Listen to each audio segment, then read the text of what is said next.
Bismillahirrahmanirrahim. Assalamualaikum warahmatullahi wabarakatuh. Alhamdulillahi rabbil alamin. Allahumma salli ala Muhammad wa ala ali Muhammad. Amma ba'd. Ikhwani fiddin, rahimani wa rahimakumullah. Pada kesempatan kali ini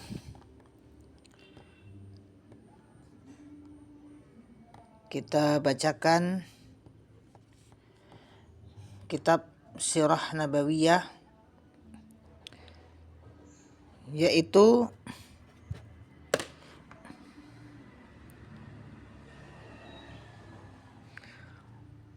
dalam judul konspirasi untuk membunuh Nabi.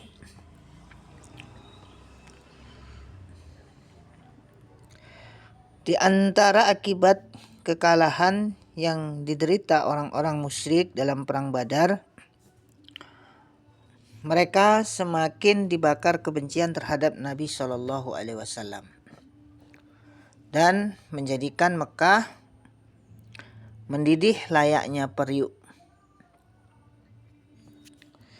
Tidak heran jika kemudian para pemukanya bersekongkol untuk menghabisi orang yang menjadi sumber malapetaka, perpecahan dan kehinaan mereka, yaitu Nabi Shallallahu Alaihi Wasallam. Selang tak seberapa lama sesudah perang Badar, Umair bin Wahab al-Jumahi duduk-duduk di Hijr bersama Sofwan bin Umayyah. Umair adalah salah seorang pemimpin Quraisy yang dulu sering menyiksa Nabi Shallallahu Alaihi Wasallam dan para sahabat selagi masih di Mekah. Anaknya Wahab bin Umair menjadi tawanan perang Badar. Saat duduk itulah Umair menyebut orang-orang yang menjadi korban di perang Badar dan mereka yang dimasukkan ke dalam sumur. Sofwan berkata menghibur, "Demi Allah, pasti akan datang kehidupan yang baik setelah kematian mereka." Sofwan mengobarkan semangat Umair dengan berkata, "Aku akan menanggung hutang-hutangmu. Aku akan melunasinya dan keluargamu adalah keluargaku juga.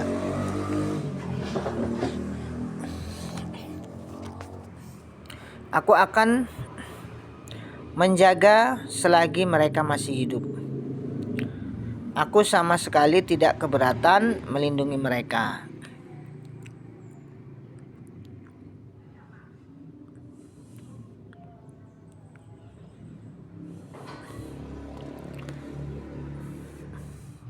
Umair berkata, "Kalau begitu rahasiakan kesepakatan kita ini."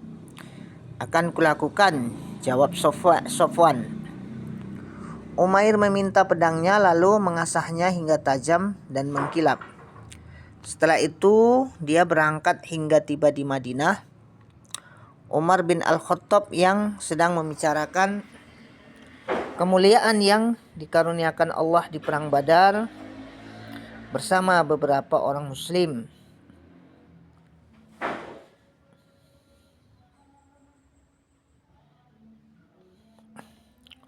Melihat kehadirannya di ambang pintu masjid sambil menderumkan untanya, Umar berkata, "Anjing musuh Allah ini adalah Umair, yang tentunya datang dengan niat jahat." Umar segera menemui Nabi Shallallahu Alaihi Wasallam dan mengabarkan kepada beliau, "Wahai Nabi Allah, itu ada musuh Allah, Umair, yang datang sambil menyandang pedangnya. Suruh dia masuk ke sini," sabda beliau. Umar berkata kepada beberapa orang Ansor, "Masuklah ke rumah Rasulullah Sallallahu Alaihi Wasallam, duduklah di dekat beliau dan waspadailah orang yang buruk itu kalau dia menyerang beliau, karena beliau tidak aman dari gangguannya." Tatkala Umair sudah masuk dan beliau melihat kehadirannya, maka Umar memegang tali pedang Umair di lehernya. Beliau bersabda, "Biarkan saja wahai Umar." Umair mendekat ke arah beliau berkata, "Selamat buat kalian pada pagi ini." Nabi SAW bersabda, "Allah telah memuliakan kami dengan ucapan selamat yang lebih baik daripada ucapan selamatmu wahai Umair. Itulah ucapan selamat para penghuni surga." Lalu beliau bertanya, "Apa maksud kedatanganmu wahai Umair?" Umair menjawab, "Aku datang untuk urusan tawanan di tangan kalian. Berbuat baiklah terhadap dirinya." "Lalu untuk apa pedang di lehermu itu?" tanya beliau. "Semoga Allah memburukkan pedang-pedang yang ada. Apakah pedang-pedang itu masih berguna bagi kalian?" "Jujurlah padaku, apa maksud kedatanganmu?" tanya beliau. "Hanya untuk itulah tujuan kedatanganku," jawab Umair. Beliau bersabda, "Bukankah engkau pernah duduk-duduk bersama Sofwan bin Umayyah di Hijr? Lalu kalian berdua menyebut-nyebut orang-orang Quraisy yang dimasukkan ke dalam sumur. Kemudian engkau berkata, kalau tidak karena aku masih ada hutang yang harus kulunasi, dan kalau tidak karena keluarga yang kutakutkan akan musnah setelah kematianku. Niscaya saat ini pun aku akan menunggang unta, akan kutemui Muhammad dan kubunuh dia. Bukankah Sofwan tidak menanggung hutang-hutangmu dan keluargamu agar engkau mau membunuhku? Demi Allah, mustahil engkau akan bisa melaksanakannya." Umair berkata,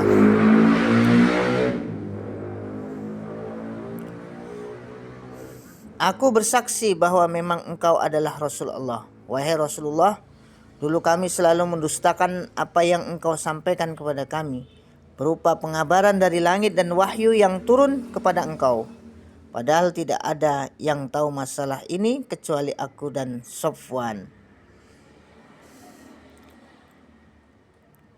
Demi Allah, kini aku benar-benar tahu bahwa apa yang datang kepada engkau adalah dari Allah. Segala puji bagi Allah yang telah menunjuki aku kepada Islam dan menuntunku ke jalan ini." Setelah itu Umair mengucapkan syahadat dengan sebenarnya. Beliau bersabda, "Ajarkanlah masalah agama kepada saudara kalian ini, bacakanlah Al-Quran dan bebaskanlah anaknya." Sedangkan Sofwan yang berada di Mekah berkata kepada orang-orang di sana, "Bergembiralah kalian jika nanti mendengar suatu peristiwa yang bisa membuat kalian melupakan peristiwa Badar."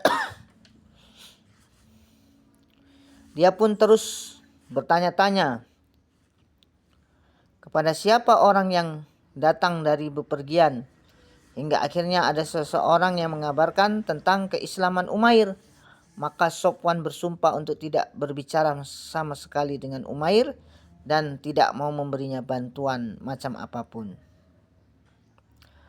Sementara setelah itu Umair kembali ke Mekah, menetap di sana untuk beberapa lama, menyuruh orang-orang kepada Islam sehingga tidak sedikit di antara mereka yang masuk Islam lewat tangannya.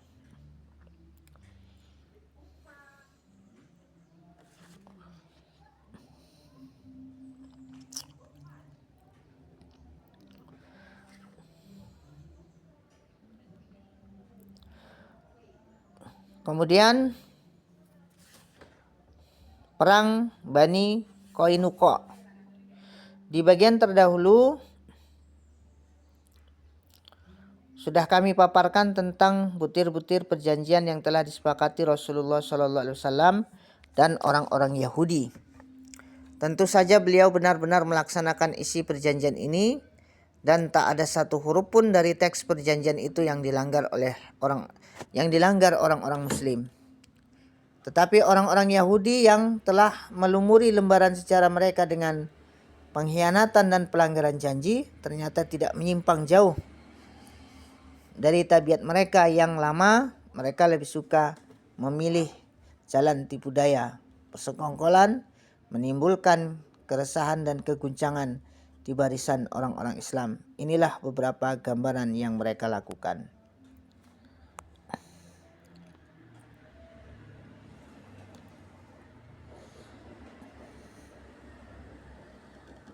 Kelicikan tipu daya orang-orang Yahudi. Ibnu Ishaq menuturkan, Syash bin Qais adalah seorang tokoh Yahudi yang sudah tua renta dan sekaligus pemimpin kekufuran. Dia sangat membenci dan mendengki orang-orang Muslim. Suatu kali dia melewati beberapa sahabat dari Aus dan Khazraj yang sedang berkumpul dan berbincang-bincang dalam suatu majelis. Dia menjadi meradang karena melihat kerukunan, persatuan dan keakraban di antara sesama mereka karena Islam. Padahal semasa jahiliyah, Aus dan Khazraj selalu bermusuhan. Dia berkata sendiri, ada beberapa orang dari Bani Qailah yang berhimpun di tempat ini. Tidak, demi Allah, kami tidak boleh membiarkan mereka bersatu padu. Lalu dia berkata kepada seorang pemuda Yahudi yang disuruhnya, hampirilah orang-orang itu dan duduklah bersama mereka. Kemudian ungkit kembali perang Bu'ats yang pernah mereka alami. Lantunkan juga syair-syair yang pernah mereka bacakan secara berbalas-balas pada saat itu. Pemuda itu pun melakukan apa yang diperintahkan Syash. Akibatnya mereka saling berdebat dan saling membanggakan diri hingga ada dua orang yang melompat bangkit dan adu mulut secara sengit. Salah seorang di antara keduanya berkata kepada yang lain, jika memang kalian menghendaki, saat ini pula kami akan menghidupkan kembali akar peperangan di antara kita. Kedua belah pihak, Aus dan Khazraj, ikut terpancing. Lalu masing-masing mengambil senjatanya dan hampir saja terjadi adu fisik. Rasulullah SAW yang mendengar kejadian ini segera beranjak pergi beserta beberapa sahabat dari Muhajirin dan menemui mereka. Beliau bersabda, wahai semua orang Muslim, Allah, Allah, apakah masih ada seruan-seruan jahiliyah? Padahal aku ada di tengah-tengah kalian. Setelah Allah menunjuki kalian untuk memeluk Islam, memuliakan kalian, memutuskan urusan jahiliyah dari kalian, menyelamatkan kalian dari kekufuran, dan menyatukan hati kalian dengan Islam, mereka pun sadar bahwa kejadian ini merupakan bisikan setan dan tipu daya musuh mereka. Akhirnya mereka menangis sesenggukan. Orang-orang Aus berpelukan dengan orang-orang Khazraj. Lalu mereka beranjak meninggalkan tempat itu beserta Rasulullah SAW. Mereka semakin taat dan patuh kepada beliau karena Allah telah memadamkan tipu daya musuh Allah, Syash bin Qais. Ini satu gambaran dari usaha orang-orang Yahudi untuk membangkitkan keresahan dan keguncangan di kalangan orang-orang Muslim. Mereka ingin memasang rintangan di hadapan dakwah Islam. Memang mereka memiliki banyak cara untuk memuluskan rencana semacam ini. Mereka menyebarkan isu-isu dusta, menyatakan iman pada pagi hari dan kufur pada sore harinya, dengan tujuan untuk menanamkan benih keraguan-raguan di dalam hati orang-orang yang lemah. Mereka juga mempersulit penghidupan orang-orang mukmin yang mempunyai hubungan material dengan mereka. Jika ada orang mukmin berhutang kepada mereka, maka mereka menagihnya siang dan malam. Jika mereka mempunyai tanggungan terhadap orang mukmin, maka mereka memanipulasi sebagian di antara tanggungan itu dengan cara yang batil atau bahkan tidak mau membayarkan sama sekali.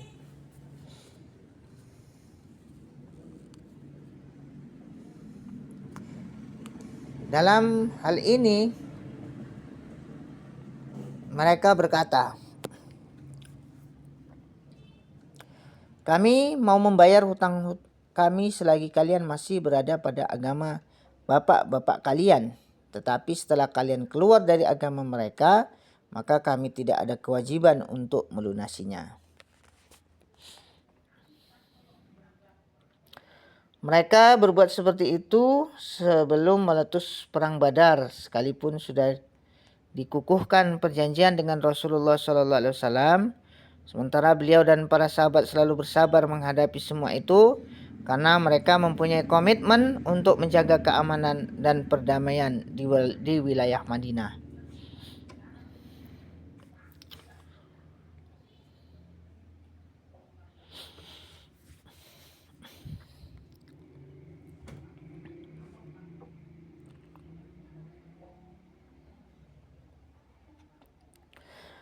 Kemudian Bani Qainuqa melanggar perjanjian. Setelah orang-orang Yahudi mengetahui bahwa Allah mengulurkan pertolongan kepada orang-orang mukmin di medan perang Badar, persatuannya semakin mantap dan disegani siapapun. Maka kebencian mereka semakin menjadi-jadi. Mereka semakin berani memperlihatkan permusuhan dan keinginan untuk melanggar perjanjian yang sudah disepakati.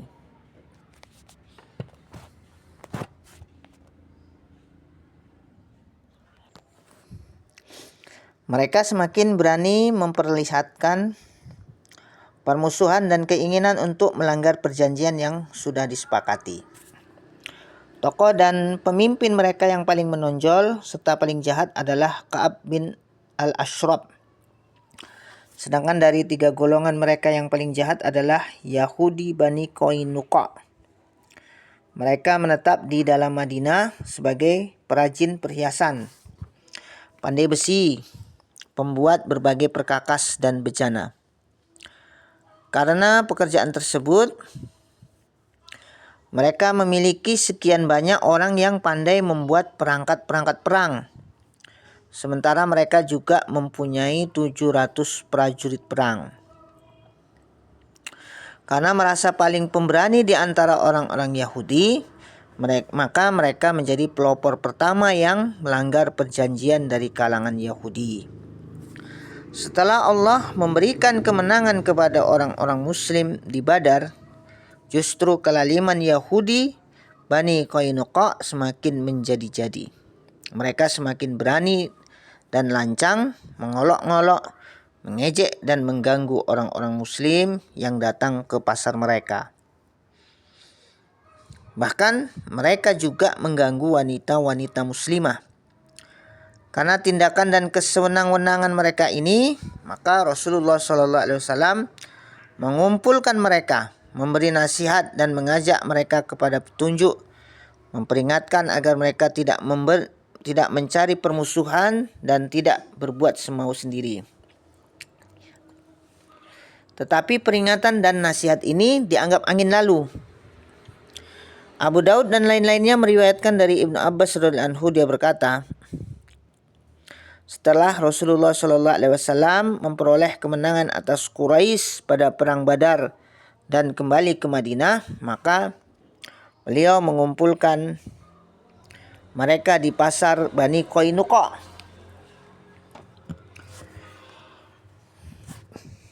Beliau bersabda, wahai semua orang-orang Yahudi, masuklah Islam, mumpung kalian belum mengalami seperti yang dialami Quraisy. Mereka menjawab, hai Muhammad, janganlah engkau terpedaya oleh dirimu sendiri, karena engkau telah berhasil membunuh beberapa orang Quraisy. Mereka adalah orang-orang bodoh yang tidak tahu cara berperang.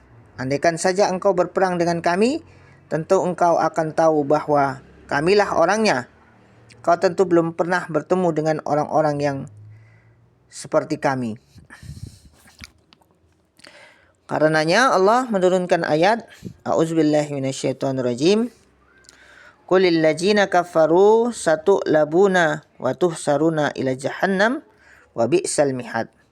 qad kana lakum ayatun fi fi'atainil taqata fi'atun tuqatilu fis sabilillahi wa ukhra kafiratun yarawnahum mislaihim ra'yal ain wallahu yu'ayyidu binasrihi may yasha inna fi zalika la ibratan li ulil absar. Katakanlah kepada orang-orang yang kafir, kalian pasti akan dikalahkan di dunia ini dan digiring ke dalam neraka jahanam, dan itulah tempat yang seburuk-buruknya. Sesungguhnya telah ada tanda bagi kalian pada dua golongan yang telah bertemu, yaitu bertempur.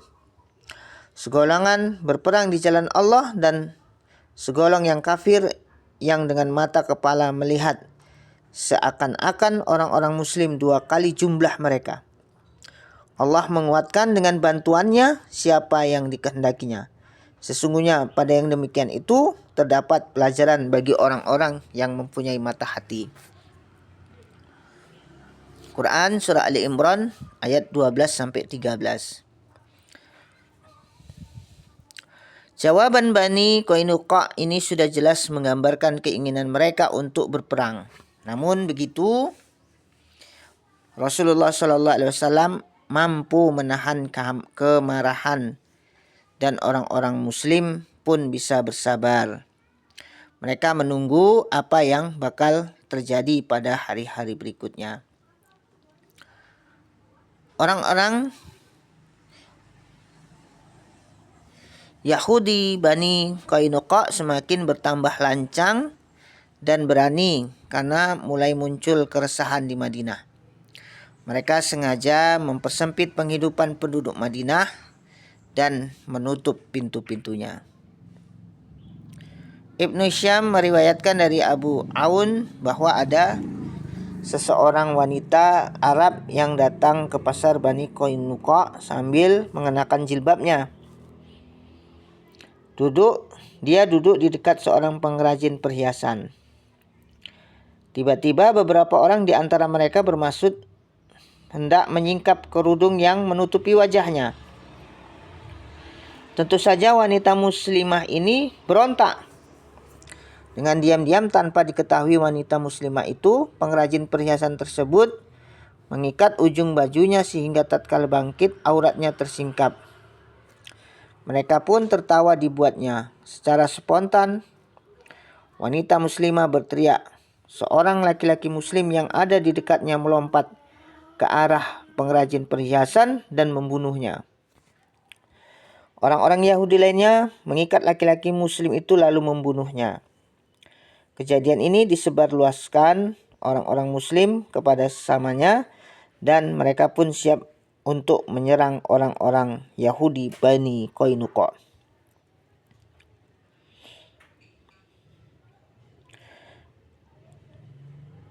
Selanjutnya yaitu tentang pengepungan lalu menyerah. Pada saat itu kesabaran Rasulullah SAW sudah habis. Setelah mengangkat Abu Lubabah bin Abdul Munzir sebagai wakil beliau di Madinah dan bendera diserahkan kepada Hamzah bin Abdul Muthalib, beliau mengerahkan tentara Allah menuju Bani Qainuqa.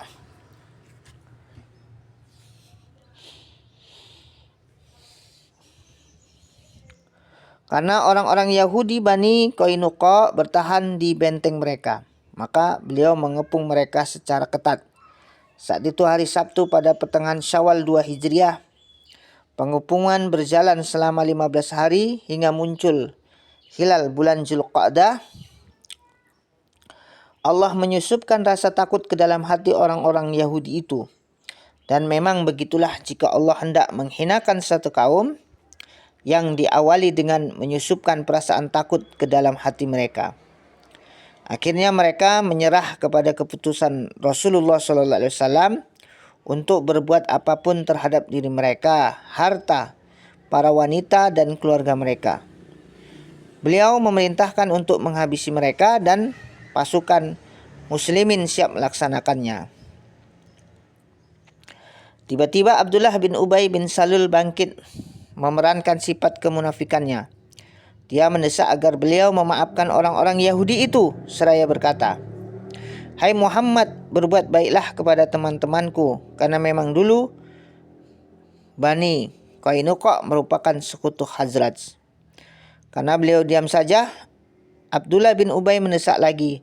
Lalu dia memasukkan tangannya ke saku besi beliau. "Lepaskan," sabda beliau dengan muka merah padam karena marah. Beliau bersabda lagi, "Celaka kau, lepaskan."